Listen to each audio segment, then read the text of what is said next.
আমার নাম দেবিকা। আমি বাড়ির বড় মেয়ে। আমার আরও ৫টি ভাই আছে।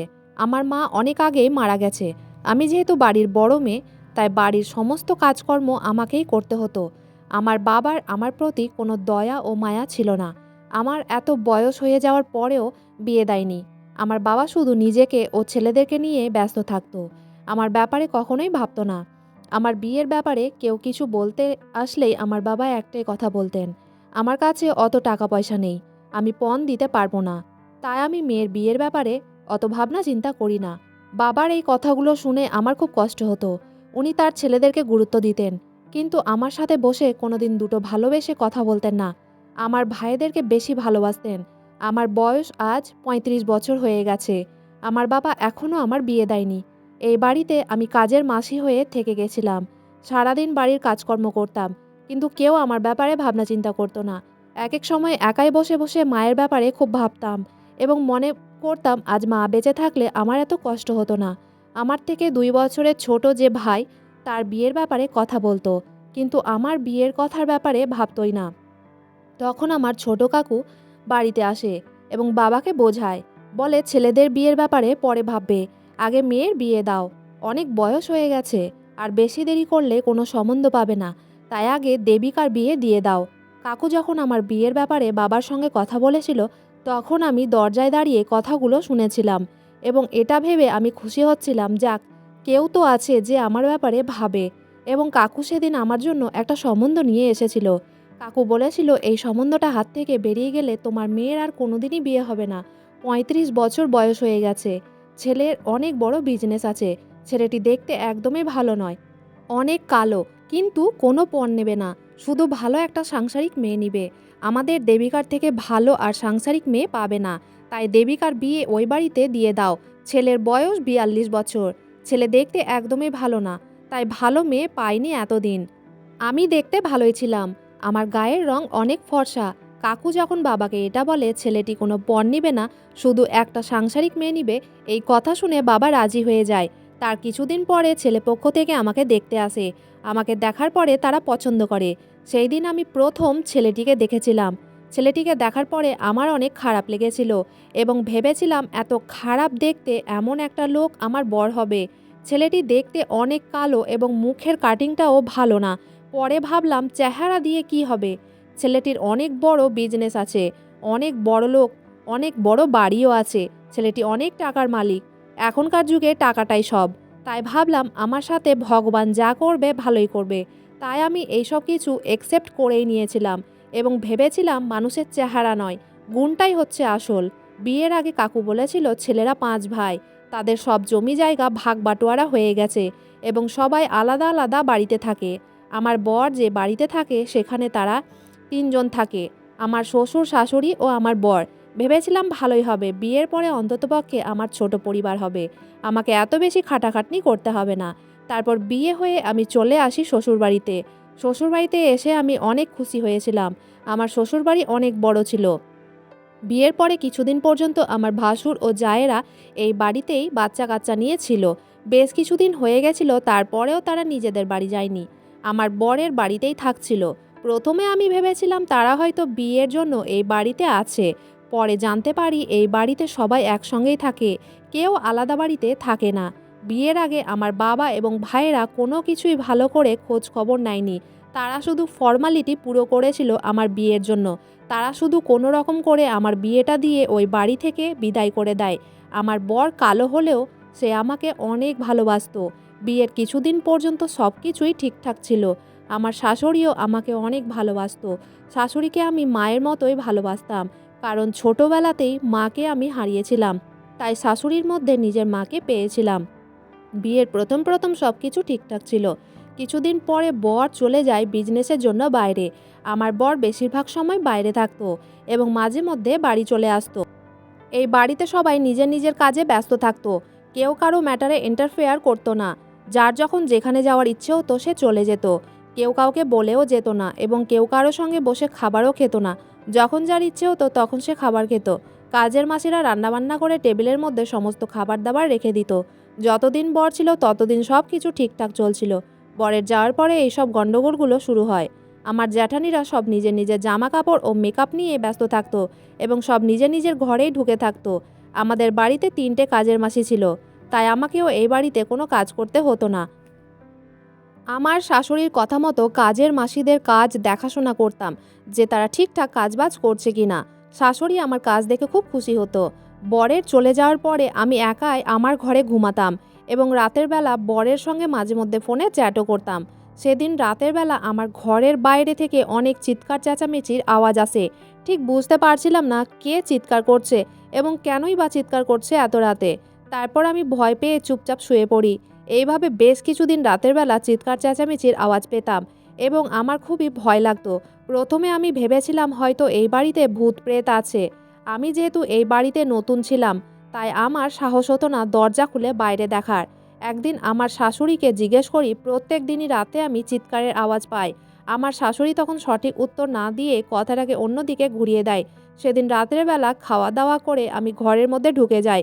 আবার অর্ধেক রাতে বাইরে কারো হাঁটার আওয়াজ পাই এবং ঠিক একই রকমভাবেই জোরে জোরে চিৎকারের আওয়াজ পাই। আমি ভাবতে থাকি এই বাড়িতে দিনের বেলাতে তো সবাই নিজের ঘরেই ঢুকে থাকে, কেউ কারো সঙ্গে কথা বলে না, তাহলে এত রাতে বাইরে কে চিৎকার করছে এবং কে কথা বলছে? কিছুদিন আমি ভেবেছিলাম আমার জ্যাঠানিরা হয়তো তাদের বাচ্চাদের বকাবকি করছে। সেদিন আমি মনের সমস্ত ভয় বের করে সাহস করে দরজা খুলে দেখার চেষ্টা করি কে প্রত্যেকদিন রাতের বেলা চিৎকার চেঁচামেচি করে। তখন বিছানা থেকে উঠে আমি সাহস করে দরজা খুলে বাইরে বেরিয়ে দেখি আমার শ্বশুর ফোনে কার সঙ্গে চিৎকার করে করে কথা বলছে এবং ফোনের ওই পারে যে লোকটির সঙ্গে কথা বলছে তাকে অনেক বকাবকি করছে। আমার শ্বশুর অনেক রাগী স্বভাবের মানুষ ছিলেন, কারো সঙ্গে ঠিকঠাকভাবে কথা বলতেন না এবং সামান্য কিছু ভুল ত্রুটি হলে বকাবকি করতেন।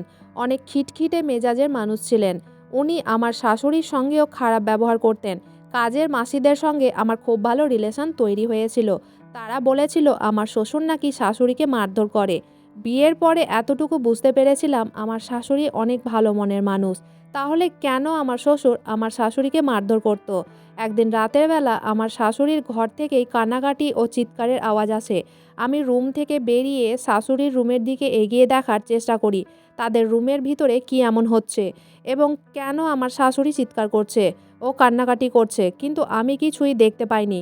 আমার শাশুড়ির দরজার ভেতর থেকেই লক করা ছিল। আমার শ্বশুর যখনই আমার শাশুড়িকে বকাবকি ও মারধর করত তখনই আমি তাদের ঘরের বাইরে থেকে জানার চেষ্টা করতাম যে আমার শ্বশুর আমার শাশুড়িকে কী কারণে মারধর করছে। কারণ আমার শাশুড়ির খুব ভালো মানুষ ছিল, তাহলে কেন আমার শ্বশুর আমার শাশুড়ির উপরে এত অত্যাচার করত? একদিন আমি দুপুরবেলা শাশুড়ির চিৎকারের আওয়াজ পাই। আমার শাশুড়ি এত চিৎকার চেঁচামেচি করত, তাও বাড়ির অন্য বউরা জানার চেষ্টাও করতো না যে আমার শ্বশুর কেন আমার শাশুড়িকে অত্যাচার করছে বা মারধর করছে।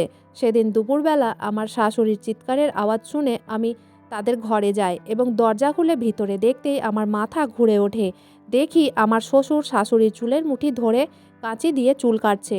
আমি দেখে অবাক হয়ে যাই এবং তাড়াতাড়ি ঘরে ঢুকে শ্বশুরকে বলি, আপনি এটা কি করছেন এবং কেন করছেন? কেন আপনি প্রত্যেক দিন শাশুড়ির উপরে অত্যাচার করেন? কি কারণে আপনি আমার শাশুড়ির এইভাবে চুল কাটছেন? আমার শ্বশুর তখন বলে, তোমার সাহস কি করে হলো এই ঘরের ভেতরে ঢোকার? এখান থেকে বেরিয়ে যাও। আমি তখন বলি, এখান থেকে কোথাও যাব না। আপনি কেন শাশুড়ির উপরে অত্যাচার করেন বলতে হবে। শ্বশুরের বলার পরেও আমি যখন ঘর থেকে যাইনি তখন উনি আমার উপর অনেক বেশি রেগে ঘর থেকে বেরিয়ে যান। আমি তখন শাশুড়িকে জড়িয়ে ধরি এবং শাশুড়িও আমাকে কাঁদতে কাঁদতে জড়িয়ে ধরে। আমি উনাকে নিয়ে গিয়ে বিছানায় বসাই এবং গ্লাসে করে জল খেতে দিই এবং মুখটাকে ভালো করে মুছে দিই। তারপর উনাকে জিজ্ঞেস করি, আপনাদের দুজনের ব্যাপারটা কি? কেন আমার শ্বশুর আপনাকে মারধর করে? আপনার ছেলে কি এই ব্যাপারে জানে? আমার শাশুড়ি তখন আমার হাত ধরে বলে, তুমি এই বাড়ির নতুন বউ, এইসব ম্যাটার থেকে দূরে থাকলেই ভালো হয়। আমি চাই না এর মধ্যে তুমিও জড়িয়ে যাও। আমার ছেলে এই ব্যাপারে কিছুই জানে না। ভুল করেও ওকে এইসব ব্যাপারে কিছু বলবে না, না হলে অনেক বেশি ভেঙে পড়বে। আমি চাই না এসব জানার পরে তার কাজে কোনো ব্যাঘাত ঘটে। অনেক কষ্ট করে এই বিজনেসটাকে একা হাতেই সামলাচ্ছে এবং আমাদের এই বাড়ির প্রত্যেকের খরচ ও টানে, তাই ওকে এইসব ব্যাপারে কিছু বলার দরকার নেই। এবার তুমি এখান থেকে চলে যাও, আর কোনোদিনও আমাদের ম্যাটারে জড়াবে না। শাশুড়ি যখন আমাকে ঘর থেকে চলে যেতে বলেছিল তখন আমি রুম থেকে বেরিয়ে চলে এসেছিলাম। ঠিক সেই সময় শ্বশুর আমাকে ডেকে বলে, তুমি জানতে চাইছিলে না কেন আমি তোমার শাশুড়িকে মারধর করি? তাহলে এই দেখো, এই হচ্ছে মারধরের কারণ। উনি আমাকে নিজের মোবাইলে শাশুড়ির এমন কিছু জিনিস দেখান যেটা দেখে আমার পায়ের তলা থেকে যেন মাটিটাই সরে যায়, এবং বলেছিল তোমার শাশুড়ি একজন ক্যারেক্টারলেস মহিলা। তাহলে আমি কি করে সহ্য করে থাকতে পারবো এসব জানার পরে? তাকে আমি ঠিক করার জন্যই প্রত্যেকদিন তার একটু একটু করে চুল কাটি। আমি ভেবেছিলাম তাকে এইভাবে ভয় দেখালে সে হয়তো এই বাজে কাজগুলো ছেড়ে দেবে। আমার শাশুড়ির বয়স হওয়া সত্ত্বেও দেখতে খুব সুন্দর লাগতো এবং অনেকটাই ইয়াং হয়েছিল। তাকে দেখে মনেই হতো না যে উনি ৫-৬টা ছেলের মা। উনি আমার শাশুড়ির চুল কেটে কেটে এমন অবস্থা করেছিলেন, আমার শাশুড়ি সারাদিনই মাথা ঢেকে থাকতেন। অর্ধেক টাকলা করেই দিয়েছিলেন আমার শ্বশুর তার চুল কেটে কেটে। তারপরে আমার বর ৩-৪ দিনের জন্য বাড়ি আসে। বরের বাড়িতে আসায় আমি খুব খুশি ছিলাম, কিন্তু আশ্চর্য হয়েছিলাম বাড়ির লোকেদের ব্যবহার দেখে। সেদিন আমি লক্ষ্য করলাম আমার বরের বাড়ি আসার পরে সবাই একসঙ্গে মিলেমিশে থাকতো এবং সবাই একসঙ্গে টেবিলে বসেই খাবার খেত। বরের আসার পরে আমার শ্বশুর শাশুড়ির উপরে কোনো রকম অত্যাচার করতো না। আমার শাশুড়ির সাথে খুব ভালো ব্যবহার করত। বর যখন বাড়িতে থাকে না তখন কেউ কারো সঙ্গে কথাও বলে না। সবাই যে যার মতো নিজের নিজের ঘরে ঢুকে থাকে এবং নিজের নিজের কাজে মগ্ন থাকে। বর আসার পরে সেদিন আমাকে বিকেলবেলায় ঘুরতে নিয়ে গেছিল এবং অনেক বড় একটা রেস্টুরেন্টে নিয়ে যায়। আমি অনেক খুশি ছিলাম বরের সাথে, কিন্তু বাড়ির লোকেদের এরকম ব্যবহারের জন্য আমি অনেক টেনশনেও ছিলাম। তাই আমি খাবার খেতে খেতে ভাবছিলাম বাড়ির ভেতরের কথাগুলো বরকে বলা ঠিক হবে কিনা। আমি খেতে খেতে বাড়ির ব্যাপার নিয়ে অন্যমনস্ক হয়ে গেছিলাম। তখন বর আমাকে বলে, তুমি কি ভাবনা চিন্তা করছো? আমি ঠিক বুঝতে পারছিলাম না বরকে এসব কথা বলা ঠিক হবে কিনা। প্রথমে মনে হয়েছিল বরের সঙ্গে টাইম স্পেন্ড করতে এসেছি, এইসব কথা বললে হয়তো তার মুডটাই খারাপ হয়ে যাবে। আবার অন্যদিকে ভাবলাম এই বাড়ির লোকেরা আমার বরের যতটা নিজের লোক, তারা আমারও নিজের লোক। এই সম্পূর্ণ ব্যাপার বরকে না বলাটাও ঠিক হবে না। তাই আমি আর বেশি ভাবনা চিন্তা না করে বরকে সত্যি কথা বলে দিই। তাকে আমি বলি, তোমার বাবা প্রত্যেক দিন তোমার মাকে মারধর করে। আমার বর তখন খাওয়া দাওয়া ছেড়ে আমার দিকে হাঁ করে তাকিয়ে বলে, তোমার মাথা ঠিক আছে তো? কী ধরনের কথা বলছো? আমার বাবা মাকে অনেক ভালোবাসে, কেন মাকে মারধর করবে? এই কথা বলতেই বরের অফিস থেকে ফোন চলে আসে এবং সে ফোন নিয়ে অন্যদিকে চলে যায়। এবং ফোনে কথা বলার পরে সে যখন আমার কাছে আসে, আমি বুঝতে পেরেছিলাম এই ব্যাপারে কথা বললে কথা অনেক বেশি বাড়াবাড়ি হবে। বর আমার কথায় হয়তো বিশ্বাস করবে না। তাই আমি কথাটাকে ঘুরিয়ে দিই এবং আমরা খাওয়া দাওয়া করে বাড়ি ফিরে চলে আসি। বর ৩-৪ দিন থাকার পরে আবার চলে যায় নিজের কাজে। বরের যাওয়ার পরে বাড়ির লোকেরা আবার সেই আগের মতন হয়ে যায়। কিন্তু একটা জিনিস লক্ষ্য করেছিলাম, আমার শ্বশুর আর শাশুড়িকে মারধর করতো না। আমি যখন থেকে শ্বশুরকে মারতে দেখেছিলাম তারপরে উনি সতর্ক হয়েছিলেন। আমার শ্বশুর এমনিতেই রাগী স্বভাবের মানুষ ছিলেন। সেদিন বিকেলবেলা উনি আমাকে নিজের ঘরে ডাকেন এবং বলেন, তোমার শাশুড়ির অন্য লোকের সঙ্গে অ্যাফেয়ার চলছে। তাহলে আমাকে কতটা খারাপ লাগতে পারে তুমিই বলো। আমি তোমার শাশুড়িকে অনেক ভালোবাসি, তা সত্ত্বেও সে অন্য লোকের সঙ্গে অ্যাফেয়ার করছে। আমি চেষ্টা করছি তোমার শাশুড়ি যাতে এইসব নোংরা কাজ বন্ধ করে দেয়। তাই আমি তাকে ভালোবেসে বোঝানোর চেষ্টা করছি। আমি তাকে অনেক ভয় দেখানোর চেষ্টা করেছি। তাই ভাবছি এবার থেকে ভালোবেসে তাকে বোঝাবো। শ্বশুরের কথা শুনে আমি বলেছিলাম, মারধর করে কোনো লাভ হবে না, এতে আপনাদের দুজনেরই সম্পর্ক নষ্ট হয়ে যাবে। ঠিক সেই সময় আমার শাশুড়ি ঘরের ভিতরে ঢুকে যায় এবং বলে, তুমি আবার আমাদের দুজনের মাঝখানে আসছো? তোমাকে এর আগেও বলেছিলাম এই ম্যাটার থেকে দূরে থাকো। তুমি কিছু জানো না, আমাদের দুইজনের ভেতরের কথা জানার দরকারও নেই তোমার। তুমি এখন এখান থেকে চলে যাও। আমি তো কিছুই বুঝতে পারছিলাম না ব্যাপারটা কী। কে মিথ্যা কথা বলছিল এবং কে সত্যি কথা বলছিল কিছুই বুঝতে পারছিলাম না। আমাকে আশ্চর্য লাগছিল এটা ভেবেই, আমার শাশুড়ির এত বয়স হয়েছে, সে কিভাবে এই বয়সে অন্য লোকের সঙ্গে অ্যাফেয়ার করতে পারে। অন্যদিকে আমি ভাবছিলাম আমার শ্বশুর এত ভালো মানুষ কবে থেকে হয়ে গেলেন, যিনি প্রত্যেক দিনই আমার শাশুড়ির উপরে মারধর করতেন, উনি আজ এত সাধু কী করে হয়ে গেলেন। আমার তো তখনই খটকা লেগেছিল যখন ২-৩ দিন পরে হঠাৎ শ্বশুর সন্ধ্যাবেলায় আমার ঘরে আসে এবং আমার সাথে অনেক মিষ্টি মিষ্টি কথা বলে আর বলে, তোমার জন্য চা এনেছি, আমি নিজের হাতে চা বানিয়েছি, আজ আমার হাতের চা খেয়ে দেখো, তুমিও অনেক নাম করবে। আমার তো খুব আশ্চর্য লাগছিল যে মানুষটা এত রাগী, কারোর সঙ্গে কথা বলে না, তাহলে সে আজ এত ভালোবেসে আমার জন্য কেন চা নিয়ে এসেছিল। আমি তাকে বলি, চায়ের কাপটা আপনি আমাকে দেন, আমি পরে খেয়ে নিব। এখন আমার চা খাওয়ার ইচ্ছে নেই। শ্বশুর তখন বলে, তুমি এক্ষুনি চাটা খাও আর বলো কেমন হয়েছে। আমি তখন বলি, চাটা আমি খেয়ে নেব, আর খাওয়ার আগে আমি নাম করছি, চাটা নিশ্চয়ই ভালো হবে। কোনো মেয়ে তার বাবার দেওয়ার জিনিসের কি দুর্নাম করতে পারে? ঠিক সেই রকমই আপনি আমার বাবা। আপনি এত ভালোবেসে আমার জন্য চা নিয়ে এসেছেন, ওটা নিশ্চয়ই ভালো হবে। আমি নিঃসন্দেহে ওটাকে খেয়ে নিব একটু পরে। আমার এই কথাটা শুনে শ্বশুর তখন ঘর থেকে চলে যায়। শ্বশুরের চলে যাওয়ার পরে চাটা আমি বাথরুমে গিয়ে ফেলে দিই, কারণ ওই সময় আমি অন্য খাবার খেয়েছিলাম। চা খেলে আমার গ্যাসের প্রবলেম হয়ে যেত, তাই আমি চাটা গিয়ে ফেলে দিয়েছিলাম বাথরুমে। সেদিন রাতের বেলা খাওয়া দাওয়া সেরে আমার বরের সঙ্গে মোবাইলে চ্যাট করছিলাম।